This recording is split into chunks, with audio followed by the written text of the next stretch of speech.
friends, അപ്പോൾ ഇന്ന് നമ്മൾ പഠിക്കാൻ പോകുന്നത് നെർവസ് സിസ്റ്റം ആണ്. Kerala PC degree level, LDC, LGS ഇതിനൊക്കെ കുറെ ക്വസ്റ്റ്യൻസ് നമ്മുടെ ഈ സെൻട്രൽ നെർവസ് സിസ്റ്റത്തിൽ നിന്ന് നമ്മൾ കാണാൻ ചാൻസ് ഉണ്ട്. ഓൾറെഡി LDCന് കുറെ ക്വസ്റ്റ്യൻസ് ഈ ബ്രെയിൻ അല്ലെങ്കിൽ സെൻട്രൽ നെർവസ് സിസ്റ്റത്തിനെ ബേസ് ചെയ്ത് വന്നിട്ടുണ്ട്. So let's see about the central nervous system right now. Okay, so central nervous സിസ്റ്റത്തിനെ പറ്റി പറയുകയാണെങ്കിൽ നെർവസ് സിസ്റ്റം ആണ്. ഓക്കെ, അപ്പൊ നെർവസ് സിസ്റ്റം എന്ന് പറയുമ്പോൾ രണ്ട് കൈൻഡ്സ് ഓഫ് സിസ്റ്റം ഉണ്ടായിരുന്നു. ഒന്ന് സെൻട്രൽ നെർവസ് സിസ്റ്റം, രണ്ട് periphery nervous system. So nervous system എന്ന് പറയുമ്പോൾ രണ്ട് കൈൻഡ് ഓഫ് നെർവസ് സിസ്റ്റം ഉണ്ട്. Central nervous system and periphery nervous system. Periphery nervous system. So ഈ സെൻട്രൽ നെർവസ് സിസ്റ്റത്തിലാണ് നമ്മുടെ മെയിൻ ആയിട്ടുള്ള ആൾക്കാർ വരുന്നത്. ആരൊക്കെയാണ്? Brain and spinal cord. Okay, so ബ്രെയിനും സ്പൈനൽ കോഡും വരുന്നത് സെൻട്രൽ നെർവസ് സിസ്റ്റത്തിലാണ്. പെരിഫറി നെർവസ് സിസ്റ്റത്തില് വെറും ആര് മാത്രമേ ഉള്ളൂ? നെർവ്സ് മാത്രമേ ഉള്ളൂ. പാവം അല്ലെ? ആക്ച്വലി അത് പെരിഫറി അല്ലേ? ഇതാണ് സെൻട്രൽ ആയിട്ടുള്ള കാര്യങ്ങൾ ചെയ്യുന്ന സ്ഥലം. അതിൽ നിന്നുള്ള മെസ്സേജസ് കൊടുക്കുന്ന സാധനമാണ് ഈ periphery nervous system. They are connected. Okay, so nerves അല്ലെങ്കിൽ നെർവ്സ് എന്ന് പറയുമ്പോൾ ആക്ച്വലി നമുക്ക് 43 പെയർ ഓഫ് നെർവ്സ് ആണുള്ളത്. 43 പെയർ ഓഫ് നെർവ്സ് ആണുള്ളത്. ഈ 43 പെയർ ഓഫ് നെർവ്സില് അതിനെ വീണ്ടും നമ്മൾ തിരിക്കും. ഓക്കെ, ഒന്ന് 12, പിന്നെ ഒന്ന് 31. ഓക്കെ, സോ നമ്മുടെ ഈ 43 പെയർ ഓഫ് നെർവ്സില് 12 പെയർസ് വരുന്നത് ക്രേനിയൽ നിന്നാണ്. ക്രേനിയൽ. ഓക്കെ, ഇങ്ങോട്ട് എഴുതാം. ഈ 43 പേരിൽ നിന്നും 12 പേർ എന്ന് പറയുന്നത് ക്രേനിയൽ നെർവ്സ് എന്നാണ് പറയുന്നത്. ക്രേനിയൽ നെർവ്സ് എന്ന് വെച്ചാല് നമ്മുടെ ബ്രെയിനിൽ നിന്ന് വരുന്ന നെർവ്സ് ആണ് ഈ 12 പേര്. അടുത്ത 31 പേർ എന്ന് പറയുന്നത് നമ്മുടെ സ്പൈനൽ കോഡിൽ നിന്ന് വരുന്ന സ്പൈനൽ നെർവ്സ് ആണ്. ഈ നമ്പേഴ്സ് വളരെ ഇമ്പോർട്ടന്റ് ആണ്, ചോദിക്കാറുണ്ട്, ചോദിച്ചിട്ടുമുണ്ട്. ഓക്കെ, അടുത്ത ക്വസ്റ്റ്യൻ, അടുത്ത ഫാക്ട് എന്ന് പറയുന്നത് നമ്മൾ പഠിക്കാൻ പോകുന്നത് ന്യൂറോണിനെ പറ്റിയിട്ടാണ്. എന്താണ് ന്യൂറോൺ? നമ്മളിപ്പോ ഒരു സിസ്റ്റം പഠിക്കുമ്പോൾ, ഏതെങ്കിലും ഒരു സിസ്റ്റം, കാർഡിയോവാസ്കുലർ സിസ്റ്റം അല്ലെങ്കിൽ നമ്മുടെ എന്താ പറയുക ഡൈജസ്റ്റ് സിസ്റ്റം, ഏത് സിസ്റ്റം പഠിക്കുകയാണെങ്കിൽ അതിന്റെ ഏറ്റവും കുഞ്ഞു സാധനം നമ്മൾ സ്റ്റാർട്ട് ചെയ്യുന്നത്. യെസ്, അപ്പൊ നമ്മുടെ സെൻട്രൽ നെർവസ് അല്ലെങ്കിൽ നെർവസ് സിസ്റ്റത്തിന്റെ ഏറ്റവും കുഞ്ഞു സാധനമാണ്, കുഞ്ഞ് കമ്പോണന്റ് ആണ് അല്ലെങ്കിൽ ഫങ്ഷണൽ യൂണിറ്റ് ആണ് ന്യൂറോൺ. ന്യൂറോൺ എന്ന് പറഞ്ഞാൽ വേറെ ഒന്നുമല്ല, നെർവ് സെല്ല് തന്നെയാണ്. ഒരുപാട് ന്യൂറോൺ ഉണ്ടാകുമ്പോഴാണ് നെർവ്, ഒരുപാട് ന്യൂറോൺ കൂടി ചേരുമ്പോഴാണ് അത് നെർവ് ആവുന്നത്. അപ്പൊ നമുക്ക് ന്യൂറോണിന്റെ സ്ട്രക്ചേഴ്സ് നോക്കാം. ന്യൂറോണിൽ കുറച്ച് എന്താ പറയാ, നമ്മുടെ നെർവസ് സിസ്റ്റത്തിന്റെ ബേസിക് ഫങ്ഷണൽ യൂണിറ്റ് ആണ് എന്താ ന്യൂറോൺ. അപ്പൊ അതിന്റെ കുറച്ച് കാര്യങ്ങളുണ്ട്, കുറച്ച് ഇമ്പോർട്ടന്റ് ആണ്, ജസ്റ്റ് നോക്കിയിരിക്കാം. ഓക്കെ, സോ ഫസ്റ്റ് എന്ന് പറയുന്നത് നമ്മുടെ ന്യൂറോൺ ആണ് അല്ലെ, ഒരു സെല്ലാണ് അല്ലെ. അപ്പൊ നമ്മൾ മാക്സിമം ഒരു സെല്ലിന് ഏത് ഷേപ്പ് ഒക്കെ വരാം, പക്ഷെ ഇങ്ങനെ ഒരു ഷേപ്പ് നമ്മൾ പ്രതീക്ഷിക്കില്ല. നിങ്ങൾ നോക്കിക്കോ ഈ സെല്ലിന്റെ ഷേപ്പ് കേട്ടോ. ഇതാണ് ഒരു സെല്ലിന്റെ ഷേപ്പ്. Okay, dendrite, ആക്സോണൈറ്റ്. ഓക്കെ, അപ്പൊ ഇത് നമ്മുടെ ഡെൻഡ്രോൺ ആണ്. ഡെൻഡ്രോണിൽ നിന്ന് കുറെ ബ്രാഞ്ചസ് ഇങ്ങനെ പോകുന്നുണ്ട്. കുറെ ബ്രാഞ്ചസ്. ഇത് എന്റെ ന്യൂക്ലിയസ് ആണ്, നമ്മുടെ ഈ ഒരു ന്യൂറോണിന്റെ ന്യൂക്ലിയസ് ആണ്. ഇതാണ് നമ്മുടെ ന്യൂറോൺ. ഇത് ആക്സോൺ ആണ്. ലോങ് ബോഡി നമ്മൾ ആക്സോൺ എന്ന് പറയും. ഈ ആക്സോണിന് ചുറ്റും പ്രൊട്ടക്ട് ചെയ്യാനായിട്ടൊരു ഷീറ്റ് പോലെ ഉണ്ട്. നമ്മൾ കമ്പിളി പോയിച്ച് കിടക്കില്ലേ, അതുപോലെ ഇവർക്കൊരു ഷീറ്റ് ഉണ്ട്. ആ ഷീറ്റിന് ഒരു സ്പെഷ്യൽ പേരുണ്ട് കേട്ടോ. ആ പേരാണ് മൈലീൻ ഷീത്ത്. ഓക്കെ, സോ ഈ മൈലീൻ ഷീത്ത് ഇങ്ങനെ ഒരു നോബായിട്ടുണ്ട്. അടുത്തത് ഈ ആക്സോൺ ആണ് എന്ത് ചെയ്യുന്നത്? ഡെൻഡ്രൈറ്റ്സ് കൊണ്ടുവരുന്ന ചാർജസ് ഇവിടെ നിന്ന് ഇങ്ങനെ ചാർജ് ഇങ്ങനെ കയറി നമ്മുടെ ഡെൻഡ്രൈറ്റ്സ് കൂടെ ഇത് ആക്സോണിൽ കൂടെ കയറി ഈ ആക്സോണൈറ്റ് വഴി അടുത്ത ഡെൻഡ്രൈറ്റിൽ പോകും. അതായത് ഒരു ആക്സോണൈറ്റിൽ നിന്നും അടുത്ത ഡെൻഡ്രൈറ്റിലാണ് എന്ത് ചെയ്യുന്നത്? ചാർജ് പോകുന്നത്. എന്താണ് ആക്സോണൈറ്റ് എന്ന് ചോദിക്കും. ഇതാണ് ആക്സോൺ എങ്കിൽ ആക്സോണിന്റെ ശിഖരത്തിനെയാണ് നമ്മൾ ആക്സോണൈറ്റ് എന്ന് പറയുന്നത്. ഇതാണ് ആക്സോണൈറ്റ്. ഓക്കെ, ഇത് ഡെൻഡ്രൈറ്റ്. ഡെൻഡ്രോൺ ഈ ഒരു ഭാഗമാണ് കേട്ടോ. അതിന്റെ ശിഖരങ്ങളെയാണ് നമ്മൾ ഡെൻഡ്രൈറ്റ് എന്ന് പറയുന്നത്. ഓക്കെ, സോ ഇനി നമ്മൾ അറിഞ്ഞിരിക്കേണ്ട കാര്യം, നമ്മൾ ന്യൂക്ലിയസ് പഠിച്ചു, ആക്സോൺ പഠിച്ചു, മൈലിൻ ഷീത്ത് പഠിച്ചു, ഡെൻഡ്രൈറ്റ് പഠിച്ചു, ആക്സോണൈറ്റ് പഠിച്ചു അല്ലെ. ഇനി നമ്മൾ അറിഞ്ഞിരിക്കേണ്ടത് എങ്ങനെയാണ് ഈ ചാർജ് ഒരു ന്യൂറോണിൽ നിന്നും വേറൊരു ന്യൂറോണിലേക്ക് പോകുന്നത്. ഞാൻ പറഞ്ഞു ഒരു ആക്സോണൈറ്റ് ഒരു ഡെൻഡ്രൈറ്റിലേക്ക് ആണ് കടത്തിവിടുന്നത്. അപ്പൊ ഈ ഒരു ആക്സോണൈറ്റും ഈ ഒരു ഡെൻഡ്രൈറ്റും തമ്മിലൊരു ഗ്യാപ്പ് ഉണ്ട്. ആ ഗ്യാപ്പിന് മാത്രമല്ല ഇവിടെ കുറച്ച് നോബുകളുണ്ട് കേട്ടോ. ഓക്കെ, ഈ നോബ് അപ്പൊ നമ്മൾ അറിഞ്ഞിരിക്കേണ്ട കാര്യം, ഇതിൽ നിന്ന് നമ്മുടെ ഇലക്ട്രിക് ചാർജ് വന്നിട്ട് അത് തിരിച്ച് ഈ ഇതിലേക്ക് പോവുകയാണ് ചെയ്യുന്നത്. അങ്ങനെ പോവുകയാണെങ്കിൽ പോലും ഇത് തമ്മിൽ യാതൊരു കണക്ഷനും ഇല്ല. പിന്നെ എങ്ങനെ ഇലക്ട്രിക് ചാർജ് ഇതിലേക്ക് പോകും? വേറൊരു കാര്യം അറിഞ്ഞിരിക്കേണ്ടത്, നമ്മുടെ മെമ്മറീസ്, നമ്മുടെ എന്താ പറയുക, നമ്മുടെ ഇലക്ട്രിക് ഇമ്പൾസ് എന്ന് ഉദ്ദേശിക്കുന്നത് നമ്മുടെ എന്താ പറയുക ഓർമ്മകളെയാണ്, അല്ലെങ്കിൽ ഓരോരോ റിയാക്ഷൻസിനെയാണ്. നമ്മുടെ ബ്രെയിനിൽ സംഭവിക്കുന്ന അല്ലെങ്കിൽ ബ്രെയിനിൽ കിട്ടുന്ന റിയാക്ഷൻ പോലെ സംഭവമാണ് ഇലക്ട്രിക് ഇമ്പൾസ്. ഇത് ആക്ച്വലി നമ്മുടെ മെമ്മറീസിനെയൊക്കെ, മെമ്മറി അല്ലെങ്കിൽ നമ്മുടെ മെമ്മറി പവർ, ഇതൊക്കെ ഡിപ്പെൻഡ് ചെയ്യുന്നത് നമ്മുടെ എത്ര ഫാസ്റ്റ് ആയിട്ട് നമ്മുടെ മെമ്മറി സ്പീഡപ്പ് ആവുന്നതാണ്. അങ്ങനെ സ്പീഡപ്പ് ആവാൻ മെയിൻ റീസൺ എന്ന് പറയുന്നത് it is going like what, ഒരു ഇലക്ട്രിക് ഇമ്പൾസ് ആയിട്ടാണ് പോകുന്നത്. ഇമ്പൾസ് ആയിട്ട് പോകുന്നത് കൊണ്ടാണ് ഇത്രയും സ്പീഡിൽ നമുക്ക് മെമ്മറി കിട്ടുന്നത്. അതായത് നിങ്ങളിപ്പോ തീ കൈ തട്ടുവാണെങ്കിൽ നിങ്ങൾ പെട്ടെന്ന് റിയാക്ഷൻ മാറ്റമല്ല. അതിന്റെ മെയിൻ റീസൺ എന്താണ്? അത്രയ്ക്ക് ഫാസ്റ്റ് ആയിട്ട് നമ്മുടെ ബ്രെയിൻ വർക്ക് ചെയ്യുന്നതെന്നാണ്. അതിന്റെ മെയിൻ റീസൺ എന്ന് വെച്ചാൽ ഇതേപോലെ ഇമ്പൾസ് ആയിട്ടാണ് പോകുന്നത്. അപ്പൊ നമ്മൾ അറിയാവുന്നത് ഇലക്ട്രിക് ഇമ്പൾസ് ആയിട്ടാണ് പോകുന്നത്. അങ്ങനെയാണെങ്കിൽ ഇത് എങ്ങനെ ഇവിടെ നിന്ന് ഇവിടേക്ക് പോകുന്നു? അപ്പൊ അത് ഫസ്റ്റ് ക്വസ്റ്റ്യൻ ആണ്, നിങ്ങളുടെ മൈൻഡിൽ വരുന്ന ഒന്നാമത്തെ ക്വസ്റ്റ്യൻ ആണ്. കാരണം ഈ നോബുകൾ, സിനാപ്റ്റിക് നോബ് എന്ന് പറയും, ആ നോബ് ഒരു കെമിക്കലിനെ പുറന്തള്ളും. ആ കെമിക്കലിന്റെ പേരാണ് അസറ്റൈൽ കോളിൻ. Acetylcholine. ഈ അസറ്റൈൽ കോളിൻ ഇവിടെ ഒരു മീഡിയം ആയിട്ട് പ്രവർത്തിച്ചിട്ട് ഈ ഇലക്ട്രിക് ഇമ്പൾസിനെ ഇങ്ങോട്ട് കടത്തിവിടും. എന്ത് അടിപൊളി ഫ്രീക്ക് വേ അല്ലേ? നോസം way to contact electric impulse. അല്ലെങ്കിൽ എന്തായി പോയാൽ ഇതിപ്പോ എല്ലാവരും ഒരുമിച്ചാണ് പൊക്കോണ്ടിരുന്നെങ്കിൽ ഷോർട്ട് അടിച്ച് നമ്മൾ ചത്തുപോയനെ. ഓക്കെ, ഷോർട്ട് അടിച്ച് നമ്മുടെ മെമ്മറീസ് ഒന്നും വർക്ക് ചെയ്തില്ലായിരുന്നു. ബട്ട് ഈ ഒരു സംഭവം നടക്കുന്നുണ്ട്. അസറ്റൈൽ കോളിനെ നമ്മൾ ഒരു ഫ്രീക്ക് പേരിട്ട് വിളിക്കും. അതിന്റെ പേരാണ് neuro transmitter. Okay, neuro transmitter. Yes, കാരണം ഇത് ന്യൂറോ ആണ് അതിനാണ് ട്രാൻസ്മിറ്റ് ചെയ്യുന്നത് അല്ലെ, അതിന്റെ നെർവ് ഇമ്പൾസിനെയാണ് അത് ട്രാൻസ്മിറ്റ് ചെയ്യുന്നത്. So it very important. So this is about the neuro transmitter. അപ്പൊ ഈ അസറ്റൈൽ കോളിൻ ഒരു മീഡിയം ആയിട്ട് പ്രവർത്തിച്ചിട്ട് ഒരു ആക്സോണൈറ്റിൽ നിന്നും അടുത്ത ഡെൻഡ്രൈറ്റിലേക്ക് മെസ്സേജിനെ കടത്തി വിടുകയാണ് ചെയ്യുന്നത്. ഞാൻ നേരത്തെ പറഞ്ഞല്ലോ, ലൈക്ക് ഇത് ഡെൻഡ്രൈറ്റ് ആണ്. ഈ ഡെൻഡ്രൈറ്റിൽ നിന്ന് ഇങ്ങനെ ആക്സോണൈറ്റ് പോകുന്നു, ഈ ആക്സോണൈറ്റിൽ നിന്ന് ഡെൻഡ്രൈറ്റിൽ പോകുന്നു. ഇനി അറിഞ്ഞിരിക്കേണ്ട ഒരു കാര്യം, ഈ ഒരു ഗ്യാപ്പിനൊരു പേര് വിളിക്കും. അതിന്റെ പേരാണ് synapse. Synapse. Okay, SYNAPSE, synapse. Okay, അപ്പൊ ഇത് ഇത്രയും നിങ്ങളിതിൽ അറിഞ്ഞിരിക്കണം. ഇനി നമ്മുടെ കുറച്ച് നെർവ്സിന്റെ പേരുകളുണ്ട്. അത് വളരെ ഇമ്പോർട്ടന്റ് ആണ്. വല്ലപ്പോഴും PSC ചോദിച്ച് കണ്ടിട്ടുണ്ട്. അത് ഇഷ്ടമുള്ള പരീക്ഷയ്ക്ക് അവർ തന്നെ ചോദിക്കും. ഏത് പരീക്ഷയെന്ന് പറയാൻ പറ്റില്ല.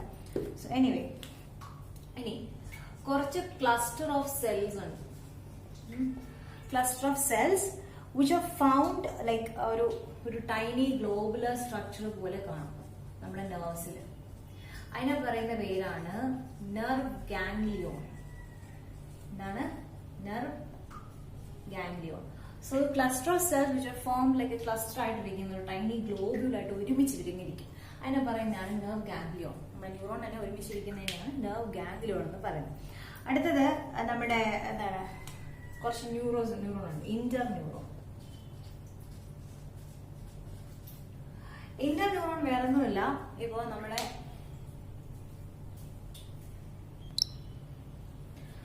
ഓക്കെ, നമുക്ക് 2 ടൈപ്പ് ഓഫ് ന്യൂറോൺ ഉള്ളത്. 3 ടൈപ്പ് ന്യൂറോൺ ഉണ്ട്. പക്ഷെ അതിൽ നമ്മൾ മെയിൻ ആയിട്ട് 2 ടൈപ്പ് എന്ന് പറയും. മോട്ടോർ ന്യൂറോണും സെൻസറി ന്യൂറോണും. നമ്മുടെ സെൻസ് ഓർഗൻസ് ഏതൊക്കെയാണ്? 5 സെൻസ് ഓർഗൻസ് ആണ് നമുക്കുള്ളത് അല്ലെ. നമ്മുടെ സ്മെല്ലിങ്, അതുപോലെ തന്നെ നമ്മുടെ എന്താ പറയുക സ്കിൻ, ഇതൊക്കെ സെൻസ് ഓർഗൻസ് ആണ്. ഇപ്പൊ ഫോർ എക്സാമ്പിൾ സ്കിൻ എന്ന് പറയുമ്പോൾ സ്കിന്നിന്റെ എല്ലാ സൈഡിലും, അതായത് നമ്മൾ സ്കിൻ എടുക്കുമ്പോൾ സ്കിന്നിന്റെ പല സൈഡിലും ഈ നെർവ്സ് ഉണ്ട്. ഓക്കെ, അപ്പൊ ഈ സ്കിന്നിൽ കാണുന്ന അല്ലെങ്കിൽ ഈ സെൻസ് ഓർഗൻസിൽ കാണുന്ന ന്യൂറോൺസിന് നമ്മൾ പറയുന്നതാണ് സെൻസറി ന്യൂറോൺസ്. അപ്പൊ ഈ സെൻസറി ന്യൂറോൺസ് ഉണ്ട്, നമുക്ക് മോട്ടോർ ന്യൂറോൺസും ഉണ്ട്. അപ്പൊ ഈ മോട്ടോർ ന്യൂറോൺസ് വേറെ ഒന്നുമല്ല, നമ്മുടെ ബ്രെയിനിൽ നിന്ന് വരുന്ന ന്യൂറോൺസിനെയാണ് മോട്ടോർ ന്യൂറോൺസ് എന്ന് പറയുന്നത്. ബ്രെയിനിന്റെ സിഗ്നൽ എല്ലാം അക്സെപ്റ്റ് ചെയ്യുന്നതാണ് മോട്ടോർ ന്യൂറോൺസ്. സെൻസറി ന്യൂറോൺസ് എന്ന് പറയുന്നത് സെൻസ് ഓർഗൻസിന്റെ ഇമ്പൾസ് അക്സെപ്റ്റ് ചെയ്യുന്നതാണ് സെൻസറി ന്യൂറോൺസ്. ഇവർ തമ്മിൽ ഇടയ്ക്കൊരു കണക്ഷൻ വേണം. ആ കണക്ഷനാണ് ഇന്റർ ന്യൂറോൺ. സെൻസറി ന്യൂറോണും മോട്ടോർ ന്യൂറോണും കണക്ട് ചെയ്യുന്ന ന്യൂറോണാണ് ഇന്റർ ന്യൂറോൺ. ഇനി നിങ്ങൾ അറിഞ്ഞിരിക്കേണ്ടത് 10th cranial nerve. 10th cranial nerve അതിന്റെ പേരാണ് വാഗസ്. അതിപ്പോ പറയാനുള്ള റീസൺ വാഗസ് നെർവ്. ഓക്കെ, ഈ വാഗസ് നെർവ് എന്ന് പറയുന്നത് മിക്സഡ് ന്യൂറോൺ ആണ്. മിക്സഡ് ന്യൂറോൺ ആണ്. അതായത് ഇതിന് നമ്മുടെ ബ്രെയിനില് ഇമ്പൾസ് എടുക്കാനും പറ്റും, അതുപോലെ സെൻസ് ഓർഗൻസിലെ ഇമ്പൾസ് എടുക്കാം. അതായത് സെൻസറി ന്യൂറോണിന്റെ കാര്യങ്ങളുണ്ട്, മോട്ടോർ ന്യൂറോണിന്റെ കാര്യങ്ങളും എല്ലാം ഈ ഒരു വാഗസ് നെർവ് എടുക്കും. അടുത്തത് ഇനി അടുത്ത് അറിഞ്ഞിരിക്കേണ്ടത് 12th ക്രേനിയൽ നെർവ് ആണ്. അത് ഇമ്പോർട്ടന്റ് ആണ് കേട്ടോ. 12th cranial nerve. 12th cranial nerve അതിന്റെ പേര് ഹൈപ്പോഗ്ലോസൽ എന്നാണ്. ഹൈപ്പോഗ്ലോസൽ. അറിഞ്ഞിരിക്കേണ്ട ഫാക്ട്സ് മാത്രമേ പറയുള്ളൂ. ഇനി ഓവറായിട്ടൊന്നും പറയണം, കാരണം ചോദിക്കുന്ന ക്വസ്റ്റ്യൻസ് മാത്രമേ നമ്മൾ ഡിസ്കസ് ചെയ്യുന്നുള്ളൂ. ഓക്കെ, ഇനി നമ്മൾ അടുത്ത് പഠിക്കാൻ പോകുന്നത് the most amazing part, that is the brain. അല്ലെ? നമ്മൾ ബ്രെയിനൊക്കെ അറിയാൻ വേണ്ടിയാണ് വന്നത്. നമ്മുടെ ബ്രെയിനെ നമ്മൾ എക്സ്പ്ലെയിൻ ചെയ്യുന്നത് അല്ലെങ്കിൽ ഡിഫൈൻ ചെയ്യുന്നത് എന്തായിട്ടാണ്? Centre of coordination. അല്ലെ? Brain is defined as the centre of coordination. അതുപോലെ തന്നെ നമ്മുടെ ബ്രെയിനിന്റെ വെയിറ്റ് നിങ്ങൾ അറിഞ്ഞിരിക്കണം. ഒരു അഡൾട്ടില് ബ്രെയിനിന്റെ വെയിറ്റ് എന്ന് പറയുന്നത് 1.4 കിലോഗ്രാം ആണ്. ഇത്രയാണ് 1.4 കിലോഗ്രാം അല്ലെങ്കിൽ 1400 ഗ്രാംസ്. അപ്പൊ ഇതാണ് നമ്മുടെ ബ്രെയിനിന്റെ വെയിറ്റ്. അതുപോലെ അറിഞ്ഞിരിക്കേണ്ടത് നമ്മുടെ ഈ ബ്രെയിൻ എന്ന് പറയുന്നത് വളരെ സെൻസിറ്റീവ് ആണ്. ഓക്കെ, സെൻസിറ്റീവ് എന്ന് വെച്ചാൽ ഉണ്ടാക്കിയിരിക്കുന്നത് ഒരുപാട് ഇതുപോലത്തെ നമ്മൾ അറിയാം, നിങ്ങൾ കണ്ടിട്ടുണ്ടെങ്കിൽ അറിയാം, നിങ്ങൾ ഈ മെഡിക്കൽ ഫെയറിലൊക്കെ പോയി കണ്ടിട്ടുണ്ടെങ്കിൽ അറിയാം. It's very soft. ഓക്കെ, അപ്പൊ ഈ സോഫ്റ്റ് സാധനത്തിനെ പ്രൊട്ടക്ട് ചെയ്ത് വരുന്ന ഒരു സാധനമാണ് cranium. Okay, sorry, cranium. Okay, cranium എന്ന് പറഞ്ഞ സ്കള്ളാണ്. ക്രേനിയമാണ് നമ്മുടെ ഈ ബ്രെയിനിനെ പ്രൊട്ടക്ട് ചെയ്യുന്നത്. ഓക്കെ, സോ നമ്മുടെ സ്കള്ളിലെ ക്രേനിയം എന്ന് പറയുന്ന ഭാഗമാണ് ബ്രെയിനിനെ പ്രൊട്ടക്ട് ചെയ്യാനായിട്ട്, സ്പെസിഫിക് ആയിട്ട് നമ്മുടെ ബ്രെയിനിനെ പ്രൊട്ടക്ട് ചെയ്യാനായിട്ട് ഉപയോഗിക്കുന്നത്. അതുകൊണ്ടാണ് നമ്മൾ ഈ ക്രേനിയൽ നെർവ്സ് എന്നൊക്കെ പറയുന്നത്. അടുത്തത് ഈ എന്താ പറയാ, ഈ ക്രേനിയത്തിന് ചുറ്റും ഒരു സോഫ്റ്റ് സാധനം ഉണ്ട്, അതാണ് സ്കാൽപ്പ്. നമ്മളെ എന്താ പറയുന്നത്? സ്കാൽപ്പ്. ഓക്കെ, നമ്മുടെ തലയുടെ ഇതുണ്ടല്ലോ, നമ്മള് സ്കാൽ പ്ലസിന്റെ പരസ്യം കണ്ടിട്ടുണ്ടെങ്കിൽ അറിയാം. നമ്മളെ തലയോട്ടിയുടെ മണ്ടയിലുള്ള സാധനം, നമ്മുടെ സ്കിന്ന് പോലെ, അതാണ് സ്കാൽപ്പ്. ഓക്കെ, എന്റെ മലയാളം എനിക്ക് കൃത്യമായി കിട്ടുന്നില്ല. സ്കാൽപ്പ്. അടുത്തത് ക്രേനിയത്തിൽ എത്ര ബോൺസ് ഉണ്ട് അത് ചോദിക്കാറുണ്ട്. 8 ബോൺസ് ആണുള്ളത്. നിങ്ങളിപ്പം ഇതേപോലെ തന്നെ മെഡിക്കൽ ഫെയറിൽ പോയിട്ടുണ്ടെങ്കിൽ കാണാം, അത് ക്രേനിയം ഒറ്റ ഇതായിട്ടല്ലേ ഇരിക്കുന്നത്. അതിന് മുകളിലൊരു ഓട്ടയുണ്ട്. ഒരു 5-8 പീസ് അടുക്കി വെച്ചിട്ടാണ് ഈ ക്രേനിയം വരുന്നത്. അതിന് മുകളിലൊരു ഓട്ടയുണ്ട് കേട്ടോ. അത് ചില റിലീജിയസിലൊക്കെ പറയുന്നത് അതുവഴിയാണ് നമ്മുടെ ലാസ്റ്റ് ഇങ്ങനെ മരിക്കുമ്പോൾ അതുവഴിയാണ് ഇങ്ങനെ ഇതൊക്കെ പോകുന്നതൊക്കെ പറയാനുണ്ടായിരുന്നു. ബട്ട് അവിടെ ഒരു സോഫ്റ്റ് ആണ്, അത് നമ്മുടെ തൊടുമ്പോൾ കഴിയുമ്പോൾ ഭയങ്കര സോഫ്റ്റ് ആണ്. ഓക്കെ, അത് നമുക്ക് ആക്ച്വലി അറിയാൻ പറ്റുന്നതാണ്. അവിടെ വെച്ച് നമുക്ക് ബ്രെയിനിന്റെ ഫീലിംഗ് അറിയാൻ പറ്റും എന്നാണ് പറയുന്നത്. Anyway, leave it. നമുക്ക് അറിഞ്ഞിരിക്കേണ്ടത് ഇത്രയേ ഉള്ളൂ. ക്രേനിയം ഉണ്ടാക്കിയിരിക്കുന്നത് 8 പാർട്സ് ഓഫ് ബോൺ, അല്ലെങ്കിൽ 8 ബോൺസ് ഉണ്ടാക്കിയിട്ടാണ് ക്രേനിയം ഉണ്ടാക്കിയിരിക്കുന്നത്. ഓക്കെ, സോ ക്രേനിയം എന്ന് പറയുന്നത് നമ്മുടെ ബ്രെയിനിനെ പ്രൊട്ടക്ട് ചെയ്യുന്ന സ്കള്ളിന്റെ ഭാഗത്തിനെയാണ് ക്രേനിയം എന്ന് പറയുന്നത്. ക്രേനിയത്തിനെ കവർ ചെയ്തൊരു സാധനം ഉണ്ട്, അതിന് നമ്മൾ സ്കാൽപ്പ് എന്ന് പറയും. ഇനി നമ്മൾ അറിഞ്ഞിരിക്കേണ്ടത് നമ്മുടെ ബ്രെയിനിനെയും സ്പൈനൽ കോഡിനെയും കവർ ചെയ്ത് വരുന്ന ഒരു ഭാഗമുണ്ട്. ഓക്കെ, മെമ്പറൈൻ ഉണ്ട്. അതിനെ പറയുന്ന പേരാണ് മെനിഞ്ചസ്. ബ്രെയിനിനെയും അതുപോലെ സ്പൈനൽ കോഡിനെയും എല്ലാത്തിനെയും കവർ ചെയ്ത് വരുന്ന സാധനമുണ്ട്, അതിന്റെ പേരാണ് മെനിഞ്ചസ്. ഈ മെനിഞ്ചസിന്റെ ഇടയ്ക്ക് ഒരു സാധനം ഓടുന്നുണ്ട്, വളരെ ഇമ്പോർട്ടന്റ് ആണ്. അത് ബ്രെയിനിന്റെ ഫംഗ്ഷന് വളരെ ഇമ്പോർട്ടന്റ് ആണ്. അപ്പം ആ ഒരു ഫ്ലൂയിഡിനെ പറയുന്ന പേരാണ് CSF അല്ലെങ്കിൽ cerebro spinal fluid. Okay, very very important. ഈ സെറിബ്രോ സ്പൈനൽ ഫ്ലൂയിഡ് ആണ് ശരിക്കും പറഞ്ഞാൽ നമ്മുടെ ബ്രെയിനിന് ആവശ്യമായ ന്യൂട്രിയൻസ്. അതിൽ പ്രപ്പോർഷൻ ഉണ്ട്, ന്യൂട്രിയൻസിനൊക്കെ ഒരു പ്രപ്പോർഷൻ. ആ പ്രപ്പോർഷൻ കറക്റ്റ് അല്ലെങ്കിൽ ബ്രെയിനിന് തകരാറ് വരും, അല്ലെങ്കിൽ ബ്രെയിനിന് കറക്റ്റ് ആയിട്ട് ആക്സസ് ചെയ്യാൻ പറ്റില്ല. Okay, so this is about cerebro spinal fluid. ഇനി വേറൊരു സംഭവമുണ്ട്. നമ്മുടെ ഏത് സിനിമയൊന്നും എനിക്ക് ഓർമ്മയില്ലല്ലോ, അത് വേണ്ട, സിനിമ വേണ്ട, നമുക്ക് ജസ്റ്റ് ഇത് പറയാം. കൺജോയിന്റ് ട്വിൻസ്, അതായത് നമ്മുടെ ഈ രണ്ട് തലയോട്ടി ഒരുമിച്ച് ജനിക്കുന്ന പിള്ളേരുണ്ടല്ലോ, തലകൾ രണ്ടും ഒരുമിച്ച്, കൺജോയിന്റ് ട്വിൻസ്. അപ്പൊ ആ ഒരു കണ്ടീഷൻ നമ്മൾ മെഡിക്കൽ പറയുന്ന പേരാണ് ക്രാനിയോഫാഗസ്. ക്രാനിയോഫാഗസ്. ഓക്കെ, ക്രാനിയോഫാഗസ് എന്നാണ് നമ്മൾ പറയുന്നത്. ക്രാനിയോഫാഗസ് എന്ന് വെച്ചാൽ നമ്മൾ രണ്ട് തലയോട്ടി ഒട്ടിച്ചേർന്ന് ജനിക്കുന്ന കുട്ടികളെ നമ്മൾ പറയുന്ന പേരാണ് ക്രാനിയോഫാഗസ്. അതൊരു മെഡിക്കൽ കണ്ടീഷനാണ് കേട്ടോ. ഓക്കെ, അടുത്തത് ഇനി കുറച്ച് യൂണിവേഴ്സിറ്റിയും നമ്മുടെ ബ്രെയിൻ ട്രാൻസ്പ്ലാന്റേഷനൊക്കെ പറ്റിയിട്ട്, ബ്രെയിൻ ട്രാൻസ്പ്ലാന്റേഷൻ മാത്രമല്ല, കുറച്ച് കാര്യങ്ങളാണ് ബ്രെയിനിനെ ബേസ് ചെയ്തിട്ടുള്ളതാണ്. ഒന്നെന്ന് പറയുന്നത്, ആദ്യമായിട്ട് ക്രാനിയോഫാഗസ് എന്ന് പറഞ്ഞ സംഭവത്തിന് കുട്ടികളെ രണ്ട് തലയോട്ടി ഒട്ടിച്ചേർന്ന് ജനിച്ച കുട്ടികളെ മെഡിക്കൽ ഫീൽഡിൽ ഇന്ത്യയിൽ ആദ്യമായിട്ട് ചെയ്തത് എയിംസ് ആണ് കേട്ടോ. അവർക്ക് കറക്റ്റ് സക്സസ്ഫുൾ സർജറി ചെയ്തത് എവിടെയാണ്? എയിംസ്, ഡൽഹിയിലെ എയിംസ് ആണ്. എയിംസ് ഡൽഹി. അടുത്ത ഇമ്പോർട്ടന്റ് കാര്യം എന്ന് പറയുന്നത്, നമ്മുടെ ബ്രെയിനിന്റെ ഇന്റേണൽ ഏരിയാസിനെ അടിപൊളിയായിട്ട്, ഏറ്റവും അടിപൊളിയായിട്ട് ആദ്യമായിട്ട് സ്കാൻ ചെയ്തത്, മോസ്റ്റ്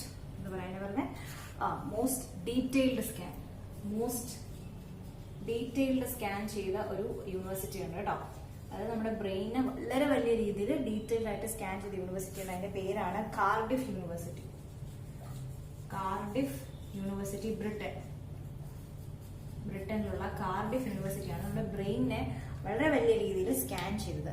അതുപോലെ തന്നെ ലോകത്തിലെ ആദ്യമായിട്ട് ബ്രെയിൻ ഇംപ്ലാന്റ് നടന്നിട്ടുണ്ട്. ഓക്കെ, നിങ്ങൾ വിശ്വസിക്കത്തില്ല, നടന്നിട്ടുണ്ട്. യെസ്, അത് നെതർലാൻഡിലാണ്. ഓക്കെ, നെതർലാൻഡിലാണ് ലോകത്തിൽ ആദ്യമായിട്ട് ബ്രെയിൻ ട്രാൻസ്പ്ലാന്റ് നടന്നത്.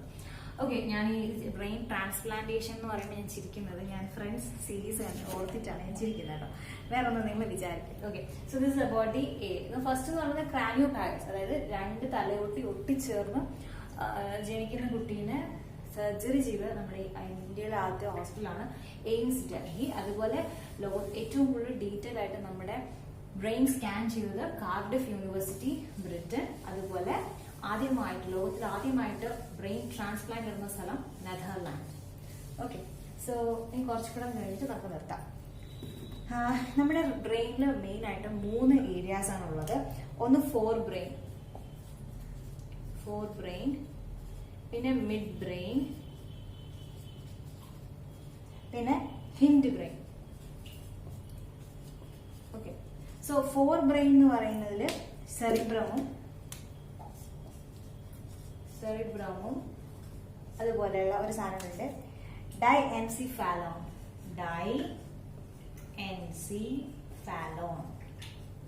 ഓക്കെ, നിങ്ങൾ മരിക്കും എന്ന് പറഞ്ഞിട്ടുണ്ട്. സെറിബ്രം ആൻഡ് ഡൈഎൻസിഫാലോൺ ആണ് ഫോർ ബ്രെയിനിലുള്ളത്. മിഡ് ബ്രെയിനിലുള്ളത് ടെക്ടം ആൻഡ് ടെഗ്മെന്റം. ജസ്റ്റ് കാണാതെ പഠിച്ചു വെക്കാം, don't need to know much details about it. Mid ബ്രെയിനിലുള്ളത് ടെക്ടമും ടെഗ്മെന്റവും. അതുപോലെ ഹിൻഡ് ബ്രെയിനിലുള്ളതാണ് cerebellum, pons, medulla oblongata. Okay, ഇനി ഈ ഡൈഎൻസിഫാലോൺ എന്ന് പറയുന്നത് ഒരു ഇ ഉള്ളു കേട്ടോ. ഓക്കെ, ഒരുമിച്ച് ചെയ്ത് ഡൈഎൻസിഫാലോൺ, അതായത് ഡൈ എന്ന് വെച്ചാൽ രണ്ടാണ്, 2 എൻസിഫാലോൺ ആണ്. അപ്പൊ ഒരു എൻസിഫാലോൺ എന്ന് പറഞ്ഞാൽ വേറൊന്നുമല്ല, നമ്മുടെ സെറിബ്രമാണ്. നമ്മുടെ തലാമസ് ആണ്. തലാമസ് ആൻഡ് മറ്റേ എൻസിഫാലോൺ എന്ന് പറയുന്നത് ഹൈപ്പോ തലാമസ് ആണ്. അപ്പൊ ഞാൻ ജസ്റ്റ് ഇതുകൂടെ പറയുന്നത് നമുക്ക് നിർത്താം. ഒന്നെന്ന് പറയുന്നത് ഫോർ ബ്രെയിൻ, നമ്മുടെ ബ്രെയിൻ 3ആയിട്ട് ഡിവൈഡ് ചെയ്തിട്ടുണ്ട്. ഒന്ന് ഫോർ ബ്രെയിൻ, പിന്നെ മിഡ് ബ്രെയിൻ, പിന്നെ ഹിൻഡ് ബ്രെയിൻ. ഫോർ ബ്രെയിനിൽ വരുന്നത് സെറിബ്രമും ഡൈഎൻസിഫാലോണും. ഡൈഎൻസിഫാലോൺ ഉദ്ദേശിക്കുന്നത് ഡൈഎൻസിഫാലോൺ, 2 എൻസിഫാലോൺ. ഒരു എൻസിഫാലോണിന്റെ പേര് തലാമസും മറ്റേ എൻസിഫാലോണിന്റെ പേര് ഹൈപ്പോ തലാമസ്, അങ്ങനെ പഠിക്കാം. മിഡ് ബ്രെയിനിൽ ടെക്ടവും ടെഗ്മെന്റവും. ഹിൻഡ് ബ്രെയിനിൽ സെറിബെല്ലം, പോൺസ്, മെഡുല്ല ഒബ്ലാങ്കേറ്റ. ഇനി അടുത്ത ക്ലാസ്സിൽ നമ്മൾ സെറിബ്രം എന്താണെന്നും ഡൈഎൻസിഫാലോൺ എന്താണെന്നും സെറിബെല്ലം എന്താണെന്നും മെഡുല്ല ഒബ്ലാങ്കേറ്റ എന്താണെന്നും ഒക്കെ പഠിക്കാം. ഏറ്റവും കൂടുതൽ PC ചോദിച്ചു കണ്ടുള്ളത് സെറിബ്രവും സെറിബെല്ലവും മെഡുല്ല ഒബ്ലാങ്കേറ്റും ആണ്. അത് അങ്ങോട്ടും ഇങ്ങോട്ടൊക്കെ മാറി പോവാതെ പഠിച്ച് നമുക്ക് അടുത്ത ക്ലാസ്സിന് സെറ്റ് ആക്കാം. ഓക്കെ, അപ്പോൾ ഈ ക്ലാസ് ഇഷ്ടപ്പെടുന്നു വിശ്വസിക്കുന്നു. And thank you so much for your great support, and see you next video. Until then, bye bye.